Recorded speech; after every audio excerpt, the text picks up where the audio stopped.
Hello everyone, welcome to my channel Anurag Wathore. आज की class में प्रावधिक कला कक्षा 12 के लिए दीर्घवृत्त से रिलेटेड एक प्रश्न को सॉल्व करेंगे। प्रश्न है, एक दीर्घवृत्त की रचना कीजिए जिसका दीर्घच 8 सेंटीमीटर तथा लघुवच 6 सेंटीमीटर है। दीर्घवृत्त को प्रच्छेदी रेखाओं द्वारा बनाइए। यहाँ पे हमें एक दीर्घवृत्त बनाना है जिसके दीर्घच और लघुवच की लंबाई दी हुई है तथा ये दीर्घवृत्त प्रच्छेदी रेखाओं द्वारा बनाना है। प्रच्छेदी रेखाओं से मतलब होता है कि ऐसी रेखाएं जो एक दूसरे को काटते हुए जाएं, उसके द्वारा यहाँ पे हमें दीर्घवृत्त की रचना करनी है। इसी प्रकार से प्रश्न आ सकता है अथवा करके आपको सीधे प्रश्न दे सकता है कि प्रच्छेदी रेखाओं द्वारा दीर्घवृत्त की रचना कीजिए। दोनों प्रश्न एक ही हैं, आपको दोनों प्रश्न में एक ही काम करना है। इसमें दीर्घच और लघुवच की लंबाई दी हुई है किंतु इसमें दीर्घच और लघुवच की लंबाई नहीं दी हुई है, तो ऐसा प्रश्न आएगा तो इसमें दीर्घच और लघुवच की लंबाई अपनी ओर से कोई एक मान लेंगे। तो शुरू करते हैं कि इसमें प्रच्छेदी रेखाओं द्वारा हम दीर्घवृत्त की रचना किस प्रकार से करेंगे। सर्वप्रथम यहाँ पे हम एक रेखा खींचेंगे अर्थात दीर्घवृत्त खींचेंगे जिसकी लंबाई यहाँ पे 8 सेंटीमीटर दी हुई है। तो 8 सेंटीमीटर की एक इस प्रकार से दीर्घच खींचेंगे और यहाँ पे इसका नाम दे देंगे पॉइंट का और पॉइंट खा। ये दीर्घच है, इसकी लंबाई 8 सेंटीमीटर दी हुई है। अब हमें लघुवच बनाना है जिसकी लंबाई 6 सेंटीमीटर है।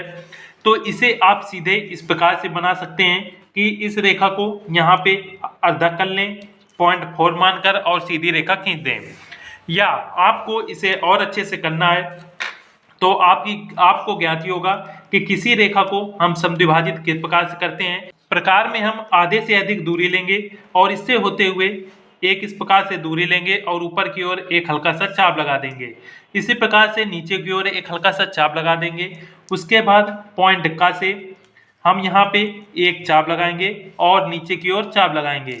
ये दोनों देखेंगे जहाँ पे एक दूसरे को काट रहे हैं, इनसे होते हुए एक रेखा इस प्रकार से मिला देंगे। रेखा को इस प्रकार से मिलाएंगे। याद रखिएगा इसकी जो लघुवच की दूरी है वो 6 सेंटीमीटर दी हुई है, इसलिए हमें ऊपर की ओर 3 सेंटीमीटर की रेखा खींचनी है और नीचे की ओर भी 3 सेंटीमीटर की। तो यहाँ से 1 2 3 इस प्रकार से एक रेखा खींचेंगे, इसको आगे की ओर इस प्रकार बढ़ा देंगे और इसको इस प्रकार से। इसके बाद यहाँ पे ये जो कट मार रहा है यहाँ से 3 सेंटीमीटर की दूरी यहाँ पे ले लेंगे। 1 2 3 ये यहाँ पे पॉइंट आएगा और यहाँ पे नापेंगे तो 1 2 3 यहाँ पे पॉइंट आएगा। इस प्रकार से हमें ये 2 पॉइंट प्राप्त हो जाएंगे। पहला पॉइंट ये रहेगा और दूसरा पॉइंट ये रहेगा। आप इसमें डायरेक्ट भी कार्य कर सकते हैं।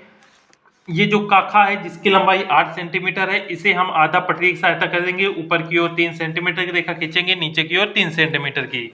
आप या इस प्रकार से समद्विभाजित भी कर सकते हैं। तो इसको अब यहाँ पे हम इरेज कर देंगे जितना भी ये कार्य किया गया है, जिससे ये बाद में कोई दिक्कत ना हो, अर्थात हमारा चित्र अच्छा दिखे। इतना कार्य करने के बाद यहाँ पे इसका नाम दे देंगे का खा। ये पॉइंट हमें गा प्राप्त हुआ और ये पॉइंट घा। अब यहाँ पे हमें एक आयत का निर्माण करना है। एक ऐसा आयत बनाएंगे जो कि पॉइंट घा से होते हुए जाएगा। तो आयत बनाने के लिए ये जो हमारे पॉइंट का है, पॉइंट का में एक पटरी इस प्रकार से सीधी रखेंगे और पॉइंट खा से होते हुए एक रेखा खींच देंगे। पॉइंट घा से इस प्रकार से एक हल्की सी रचनात्मक रेखा खींचेंगे जो कि एक आयत का निर्माण इस प्रकार से करेगी। यही काम हम ऊपर की ओर ले जाएंगे, इसको पटरी को सीधी रखेंगे और पॉइंट घ से होते हुए एक इसी प्रकार से रेखा खींच देंगे।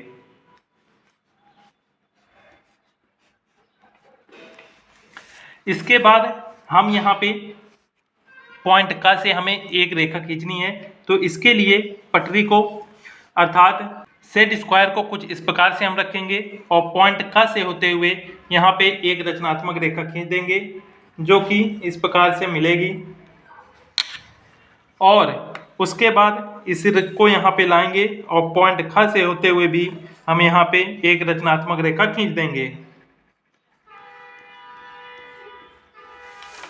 इस प्रकार से आप देखेंगे तो एक हमें आयत मिल चुका है, जिसका यहाँ पे आप चाहें तो नाम दे सकते हैं। ये का, खा, गा, घा हो गया, ये हो गया चा, छा, जा और झा। एक आयत बन चुका है। अब हमें इसे समान भागों में विभाजित करना है। तो ये जो हमें यहाँ पे पॉइंट का प्राप्त हुआ है, इस पॉइंट का से एक यहाँ पे रेखा खींचेंगे। समान भागों में विभाजित करना आपने सीख लिया है पिछले वीडियो में। इस प्रकार से एक रेखा खींचेंगे।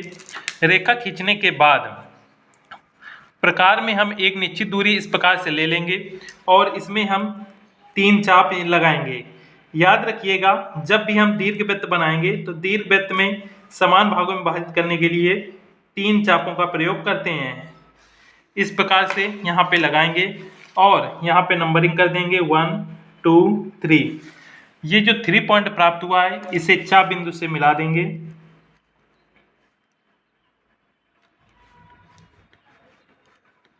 इस प्रकार से उसके बाद सेट स्क्वायर लेंगे। सेट स्क्वायर को इस प्रकार से रखेंगे और इसको हल्का सा पीछे करेंगे और पॉइंट 2 से होते हुए इसमें एक रचनात्मक रेखा खींचेंगे और पॉइंट 1 से होते हुए भी एक रचनात्मक रेखा इस प्रकार से खींच देंगे। इस प्रकार से देखेंगे ये जो रेखा है ये 3 समान भागों में विभाजित हो चुकी है। शेष यही कार्य हम चाप बिंदु से करेंगे। चाप बिंदु से करने के लिए इसमें भी एक यहाँ पे इस प्रकार से रेखा खींच देंगे। रेखा खींचने के बाद इसको भी हम 3 समान भागों में विभाजित करेंगे। पहला, दूसरा और ये तीसरा। यहाँ पे इसकी नंबरिंग कर देंगे 1 2 3। अब ये जो 3 पॉइंट है इसे घा बिंदु से मिला देंगे इस प्रकार से। मिलाने के बाद अब यहाँ पे सेट स्क्वायर को हम इस प्रकार से रखेंगे और पटरी को यहाँ पे रखेंगे और सेट स्क्वायर को पीछे की ओर ले जाएंगे और पॉइंट 2 से होते हुए एक इस प्रकार से रेखा खींच देंगे। इसके बाद सेट स्क्वायर को पीछे ले जाएंगे और पॉइंट 1 से होते हुए एक रेखा इस प्रकार से खींच देंगे। इस प्रकार से आप देखेंगे कि पॉइंट का को हमने समान भागों में विभाजित कर लिया और पॉइंट च को भी समान भागों में विभाजित कर लिया। अब इसके लिए यही कार्य हमें पॉइंट छा, जा और झा अर्थात इन चारों बिंदुओं से करना होता है। तो ये हम सभी पॉइंट में नहीं दर्शाते हैं, सिर्फ 2 में दर्शा दिया जाता है। और इसके बाद या तो आप इसमें पटरी में एक नाप ले सकते हैं और देख सकते हैं कि ये कहाँ कहाँ पे काट रहे हैं, उसकी आप नाप ले सकते हैं।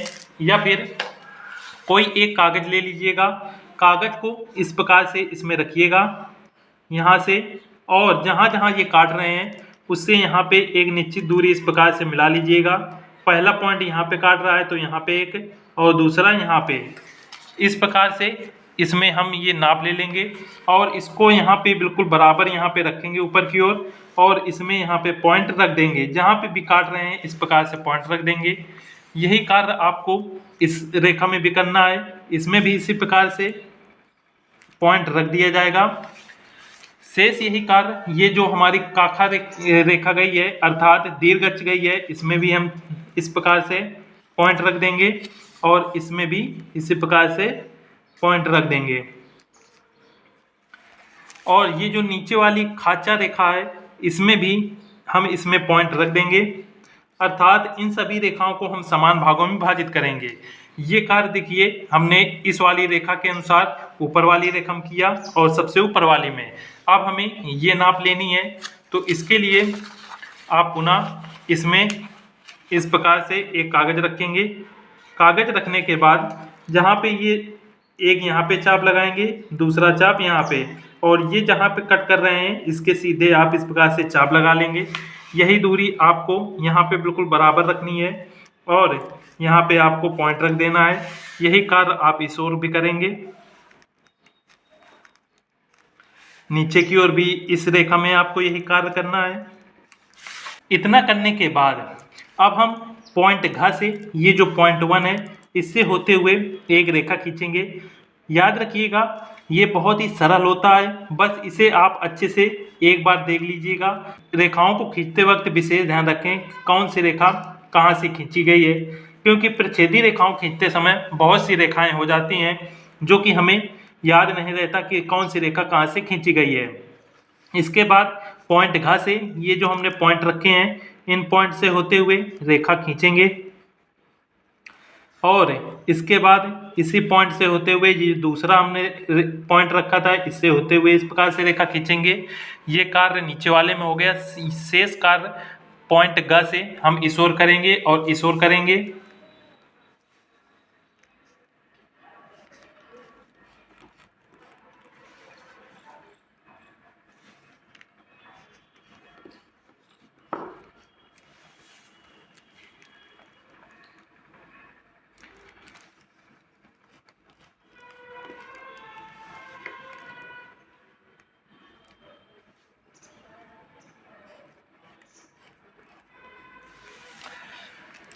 इस प्रकार से आप देखेंगे कि ये हमने इसको बराबर भागों में विभाजित कर दिया। पॉइंट ग से इस ओर, पॉइंट ग से इसमें, पॉइंट ग से इस ओर और इस ओर।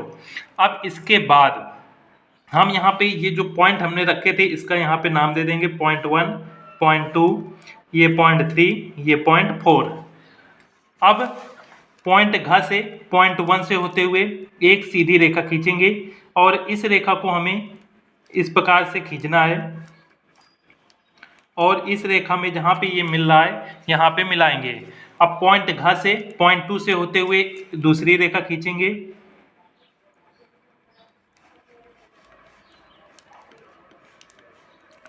इस प्रकार से और इसको यहाँ पे मिला देंगे। इसके बाद पॉइंट घ से पॉइंट 3 से होते हुए रेखा खींचेंगे। सबसे पहले पॉइंट घ से पॉइंट 4 से होते हुए एक रेखा को खींचेंगे जो कि आप देख सकते हैं यहाँ पे मिलेगी।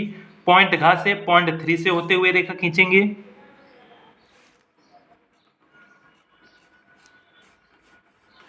इस प्रकार से अब यही शेष कार्य हमें पॉइंट घ से करना है। पॉइंट घ से पॉइंट 4 से होते हुए एक रेखा को खींचेंगे। पॉइंट घ से पॉइंट 3 से होते हुए रेखा को खींचेंगे जो कि इस वाली रेखा में मिलेगा। आप ये देख लीजिएगा, इससे ध्यान रखिएगा। पॉइंट घ से पॉइंट 4 से होते हुए रेखा खींचेंगे तो यहाँ पे मिलेगा। पॉइंट घ से पॉइंट 3 से होते हुए रेखा खींचेंगे तो यहाँ पे मिलेगा। अब शेष कार्य हमें इस ओर करना है। पॉइंट घ से सबसे पहले पॉइंट 1 से रेखा खींचेंगे।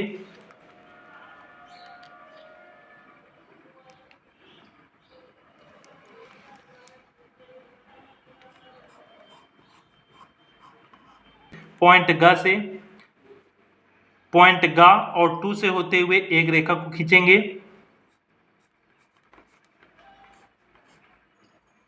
जो कि यहाँ पे मिलेगा। ये हमारा कार्य कंप्लीट होता है। अब इसका यहाँ पे नाम दे देंगे। ये रेखा थोड़ी सी एक्स्ट्रा हो गई है तो इसको इरेज कर देंगे। यहाँ पे इसका नाम देंगे पॉइंट R1। इसके बाद यहाँ पे R2, ये पॉइंट R3 और यहाँ पे ये जो मिलेगा ये पॉइंट R4। इसके बाद ये जो रेखा है यहाँ पे मिल रही थी, इसे 52, 52, 53 और 54। इसे आप कोई भी एक नाम दे सकते हैं। इस प्रकार से इसका नाम दे देंगे और ये जो रेखा थी यहाँ पे इसे 1, 2 इस प्रकार से लिख देंगे। ये पूरा नाम हो गया। अब हमें यहाँ पे सिर्फ दीर्घवृत्त बनाना है। प्रच्छेदी रेखाएं खींच चुकी हैं, आप देख सकते हैं। बहुत ही अच्छी तरीके से सभी प्रच्छेदी रेखाओं को खींच दिया गया है। अब सिर्फ हमें दीर्घवृत्त बनाना है। तो दीर्घवृत्त बनाने के लिए इसके लिए पॉइंट का पॉइंट A4, पॉइंट B4 और पॉइंट G से होते हुए एक इस प्रकार से इसमें हम दीर्घवृत्त बनाएंगे जो कि इनसे होते हुए जाएगा।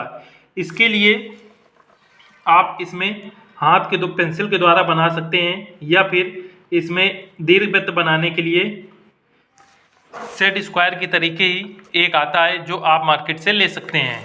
इसके बाद पॉइंट का से पॉइंट A1 से पॉइंट B1 से होते हुए इस ओर हम दीर्घवृत्त बनाएंगे और इसे पॉइंट घ से होते हुए इस प्रकार से मिला देंगे। शेष यही कार्य पॉइंट घ से B2 और R2 से होते हुए ख तक मिलाएंगे।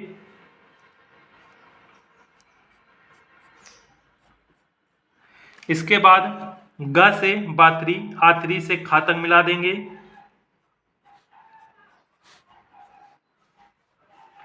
इस प्रकार से हमारा दीर्घवृत्त बन जाएगा और ये जो रेखा है इस रेखा को हम डार्क कर देंगे। अतः आप देख सकते हैं डार्क करने के बाद पॉइंट का, घा, खा और ग से होते हुए एक दीर्घवृत्त की रचना हो चुकी है जो कि प्रच्छेदी रेखाओं द्वारा बना है। ये दीर्घवृत्त पॉइंट का, आवन, बावन, घा, बाटू, आटू और पॉइंट खा, आथरी, बाथरी, पॉइंट गा, बाफोर और आफोर और पॉइंट का में आके ये मिल चुका है। इस प्रकार से आप प्रच्छेदी रेखाओं द्वारा दीर्घवृत्त की रचना कर सकते हैं। ये जो पॉइंट है इसका यहाँ पे नाम दे देंगे, ये पॉइंट पा हो जाएगा। याद रखिएगा जितने भी ये प्रच्छेदी रेखाएं एक दूसरे को जहाँ पे काटेंगी उन सब का यहाँ पे नाम जरूर दे दीजिएगा, जिससे ये हमारा और भी अच्छा दिखे। इसके बाद ये जो हमारी रेखाएं थी, अर्थात ये जो हमारी लघुवक्ष थी, लघुवक्ष को हम और डार्क कर देंगे जिससे ये और अच्छा समझ में आए। इसके बाद दीर्घअक्ष की रेखा को भी डार्क कर देंगे और शेष रेखाओं को इसी प्रकार से हल्का रहने देंगे जिससे ये चित्र दीर्घवृत्त हमारा उभर के आए। यदि इससे रिलेटेड किसी प्रकार का डाउट है तो आप कमेंट करके पूछ सकते हैं। वीडियो को लाइक अवश्य कर दें व चैनल सब्सक्राइब कर लें। मिलते हैं नेक्स्ट वीडियो में। जय हिंद।